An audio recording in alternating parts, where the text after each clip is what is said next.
Okay, this is going to quickly show how to do math on segments. And by segments, what I mean is, we have a number line. This is 0.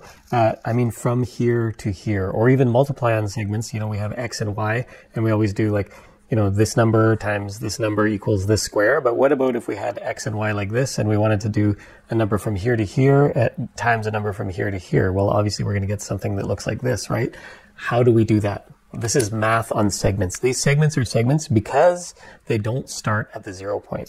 And before we go into segments and the claim that numbers don't start on the 0 point, I'll just show you what I mean by numbers starting at the 0 point, and hopefully you agree. So when we have anything we want to measure, or anytime we want to do math, we end up with a number line, but really we start with just a line, and then we pick an arbitrary point and we label that 0, and then another arbitrary point of any length, and we label that 1. And now we have a unit, and this unit is very important because it allows us to measure anything on the number line. Obviously, 3 of these is going to be, just 3 equal lengths of this, and this is negative, obviously. Now, one thing to know about this is it's from 0 to 1, just like our number system, so it's directed. Really, what we're saying is this is the start point, and this is the end point of our segment. That's how we know this is the positive direction. If it wasn't directed, we wouldn't be able to tell the difference between positive and negative, and probably before there was negative numbers, you could definitely think of the unit as just a unit undirected. We have positive and negative numbers, therefore we have a directed unit. All right, so with this directed unit, we can now make our numbers. They always start at 0. That's the thing to know about our numbers. They start at 0, this one goes to 5, this one starts at 0, and this goes to 2. And you can say, well, what about, I can still get a segment, for example, from here to here if I want, not starting at 0, from 2 to 5. But really, what you would have to do is you would have to subtract 2. This is minus 2, and then 5. But we know what happens is this is start and end, and then, you can merge these together or however you want to do it. But tip to tail is a valid way to do it. You say start at 0, go to 5, and then start at 5 and go to minus 2, and you're going to end up with a number from 0 to 3.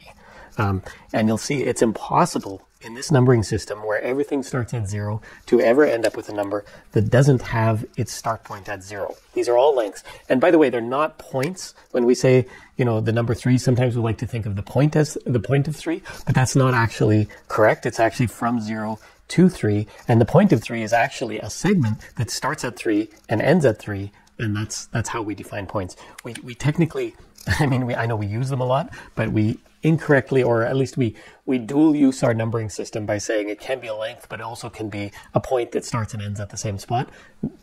We get away with it sort of, but that's not actually correct. So what do we do if we want to actually move our start point? Again, we can start at 0. We can start at 0 and we can do anything. We can add a number, 2 plus 3. We can stretch a number. This is 0 to 2, 0 to 3. That's multiplication. We can say that every piece of this, this is like 2 over unit. This is 3 over unit. And when we multiply them together, we can say, well, every portion of this 2 should be 3 times longer than it was because this is the 3 unit. Or every portion of this 3 should be 2 times longer than it was because this is the 2 unit. That's how you multiply them together. And of course, you're going to end up with 0 to 6.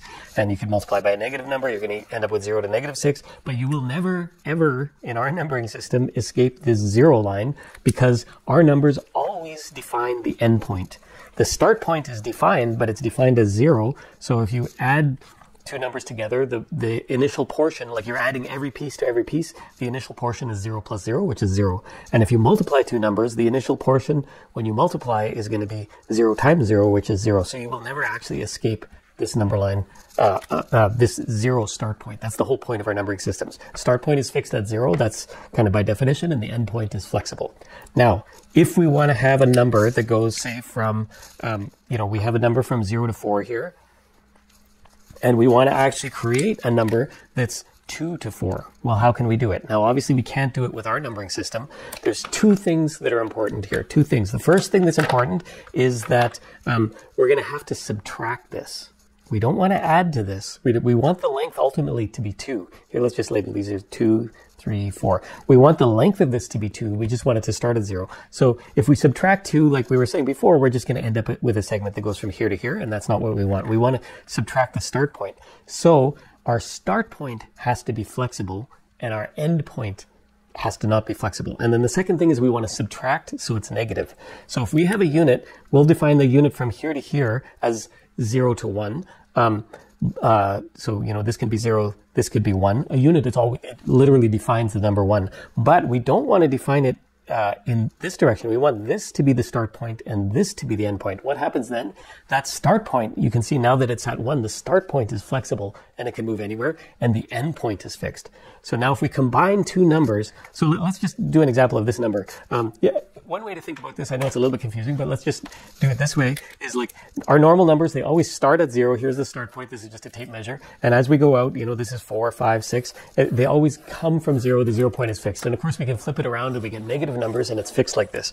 Now, a way to think about this other one is the start point is not fixed, but the end point is always fixed. So if we have the number 5, literally, it's like we start at 5 and we increase until we get to 0. And then that's the 5 point. And you can even think of these numbers as not necessarily inverted, but actually like the start point, the non-zero point is actually 0. You may or may not want to think of it that way. Maybe it's easier for you, but definitely this is how those numbers work. And then, the negative numbers, because they're going to be inverted, are going to go this way. So like when you're in this, the two things that happened is one is your end point is now fixed. This is the end point. And the second thing that happened is this side is now positive and this side is negative. And how did that happen here? Well, the unit defines the positive side because the unit is always 0 to 1, right? So the 1 literally defines the positive direction. So because the unit is here, on this one, this is positive. Whereas on this inverted one here, the unit is actually on this side, so this side becomes positive. So in this system, this side is positive, and this side is negative. And in our original system, as we're used to, this side is positive and this side is negative. So two things happened. Our unit is on this side, and the direction is from the end point to the start point. Now, if we start defining numbers like that, we can say, okay, well, this is going to be, again, this is going to be plus 2, right? Because in our new numbering system, this is 1, 2, 3, 4, and this is -1, -2, -3, -4. And again, it's inverted because it's on this side. This defines the 1 point. So this now is 2 to 0. And if we have our regular number 4, in our original, in our top numbering system here, that is 0 to 4. And if I add these together, I'm going to get the number 2 to 4. Now, it's important to know that this is not 2 in our regular numbering system. We have to notate that somehow. And this is 4 in our regular numbering system. So we can just call this 2 inverted. So inverted 2 to 4. And of course, if we have a number from here to here, like this is going to still be 4, but this is going to be -2 inverted. So the point being, our start point is in a unit where the start point is flexible and the end point is fixed, and our end point is in a unit where the start point is fixed and the end point is flexible. All right, and then if you want to start adding these things together, for example, I could add these two together. Well, -2 plus 2, that's 0, so it's going to start at 0, and 4 plus 4 is 8, so this is going to be a line from 0 to 8. You literally just add the start points together and add the end points together. And then multiplication, it seems a little weird, but actually it's very intuitive in this system, because really when you multiply, you're just taking, when we do regular multiplication, like 2 times 3, we're taking the ratio of the first unit, which is like 2 over unit, and we're multiplying by the ratio, or we're multiplying an actual ratio of 3 over unit together, and we're just taking this ratio and then applying to this one. And when we do segments, it's kind of the same idea.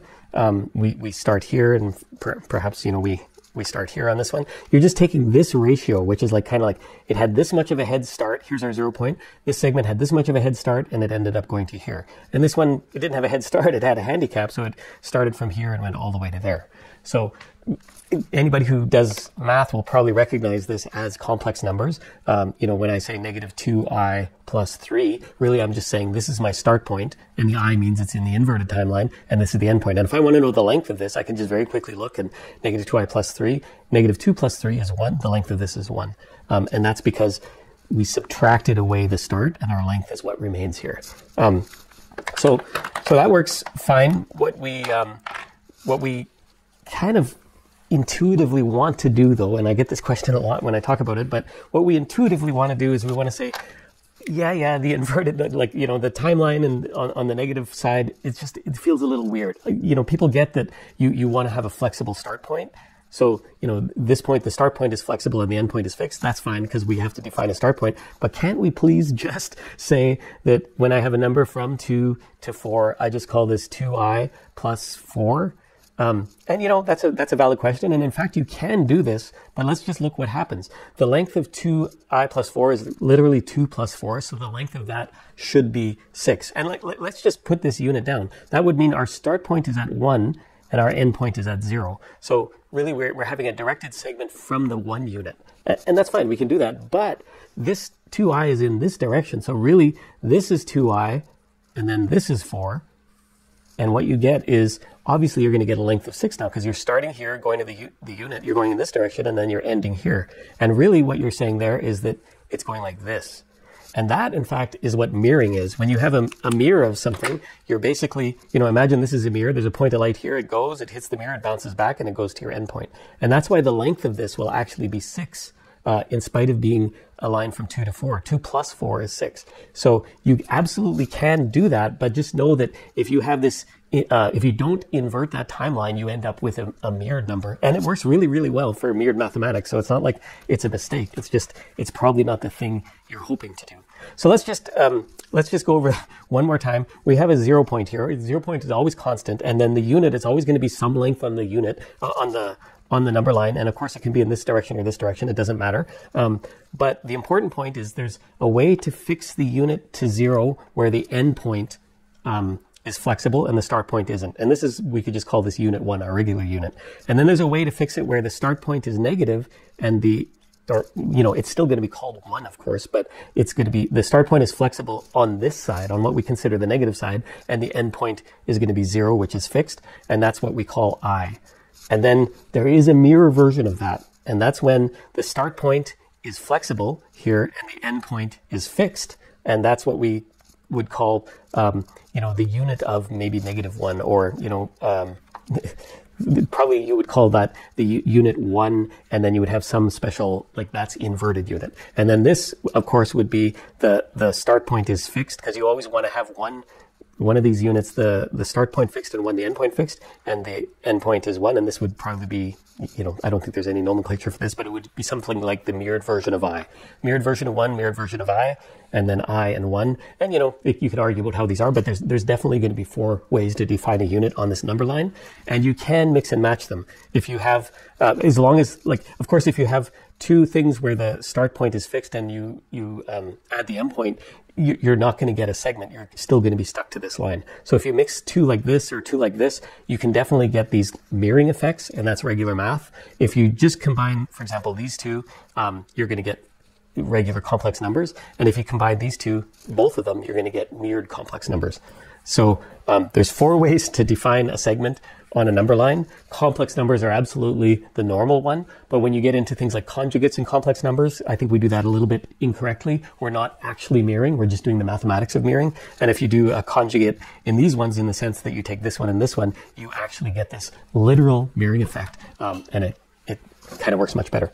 Okay, that's it for now. I'll go into how to actually multiply these together in a later video where you can get, if you do it in 2 dimensions, you get, this kind of thing. And if you do it in 1 dimension, obviously you can also multiply. You'll just, you multiply this number by this number. And it's very unintuitive when you multiply complex numbers, in my opinion. But when you do it with these segment systems, it's actually quite intuitive and the units all make sense. And we'll go over that later. All right. Thanks for watching. See you in the next one.